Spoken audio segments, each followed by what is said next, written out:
আসসালামু আলাইকুম দর্শক, বিকেলে নাস্তা তৈরি করার জন্য হাতে যদি একদম কম সময় থাকে তাহলে আজকের এই রেসিপি ফলো করে আপনিও এই মজাদার বিকেলের নাস্তাটা তৈরি করে নিতে পারেন।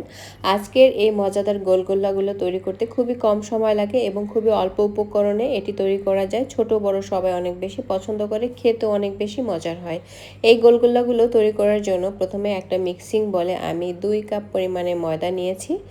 2 কাপ ময়দার জন্য আমি 1 চা চামচ ভরে ইস্ট ব্যবহার করেছি আর পৌনে 1 কাপ পরিমাণে চিনি ব্যবহার করেছি। চিনিটা যার যার রুচি অনুযায়ী ব্যবহার করবেন।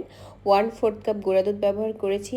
এই গোলগোলাতে অনেকে আস্ত জিরা ব্যবহার করে থাকে, আমি আর সেসব ব্যবহার করব না। পরিমাণ মতো লবণ দিয়ে এখন সবগুলো শুকনো উপকরণ একসাথে কিন্তু ভালো করে মিশিয়ে নিতে হবে। আমি যেহেতু ইস্ট ব্যবহার করেছি তাই সবগুলো শুকনো উপকরণ যাতে ভালোভাবে মিশে যায় সেই বিষয়ে অবশ্যই খেয়াল রাখতে হবে।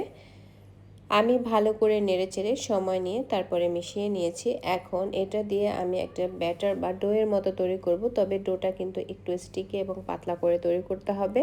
কুসুম গরম পানি আমি পর্যায়ক্রমে অ্যাড করব আর হাত দিয়ে মেখে নিতে থাকবো। পানির এক্সাক্ট পরিমাণটা আমি বলছি না, তবে ডোয়ের কনসিস্টেন্সি দেখে আপনাদের পানির পরিমাণটা নিজেদের বুঝে নিতে হবে।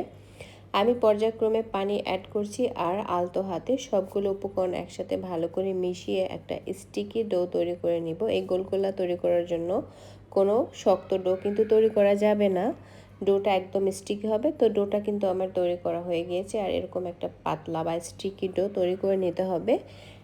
আমি যেহেতু ইস্ট ব্যবহার করেছি, ডোটাকে খুব বেশি সময় আমি রেস্টে রাখবো না, মাত্র 10 মিনিটের মতো রেস্টে রেখে দিয়ে সরাসরি আমি এই ডো দিয়ে গোলগোলাগুলো তৈরি করব। গোলগোলা তৈরি করার জন্য চুলায় পর্যাপ্ত পরিমাণে তেল দিয়ে তেলটাকে কিন্তু ভালো করে গরম করে নিয়ে তারপরে হাত দিয়ে ব্যাটার নিয়ে আমি এরকম ছোট ছোট করে এর মধ্যে দিয়ে দিব। কিছুক্ষণ পরই আপনারা লক্ষ্য করবেন যে এগুলো প্রায় সবগুলোই তেলের উপরে ভেসে উঠেছে। আর এই গোলগোলাগুলো তৈরি করার সময় অতিরিক্ত আঁচে কিন্তু ভাজবেন না, মিডিয়াম টু লো ফ্লেমে গোলগোলাগুলোকে ভেজে নিতে হবে। উল্টে পাল্টে তারপরে আমি এগুলোকে জাস্ট গোল্ডেন কালার আসা পর্যন্ত ভেজে নেব, তবে খুব বেশি ভাজলে কিন্তু অতিরিক্ত শক্ত হয়ে যাবে। এই গোলগোলাগুলো এমনভাবে ভাজতে হবে যাতে উপর থেকে একটু ক্রিস্পি ভাব আর ভেতর থেকে একদম ফ্লাপি একটা ভাব থাকে সেইভাবে। এই গোলগোলাগুলো ভাজতে কিন্তু খুব বেশি সময় লাগে না, 3 থেকে 4 মিনিট সময়ের মধ্যেই কিন্তু সবগুলো গোলগোলা ভাজা হয়ে যায়।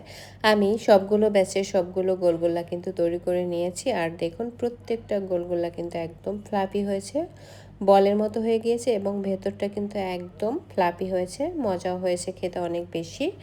তো আজকের এই গোলগোলা তৈরির সহজ এবং পারফেক্ট রেসিপি যদি আপনাদের কাছে ভালো লাগে আমার চ্যানেলটি সাবস্ক্রাইব করে রাখবেন, আমার পেজটি ফলো দিয়ে রাখবেন এবং নিয়মিত লাইক কমেন্ট ও শেয়ার করে আমার চ্যানেলের সঙ্গেই থাকবেন। সবাই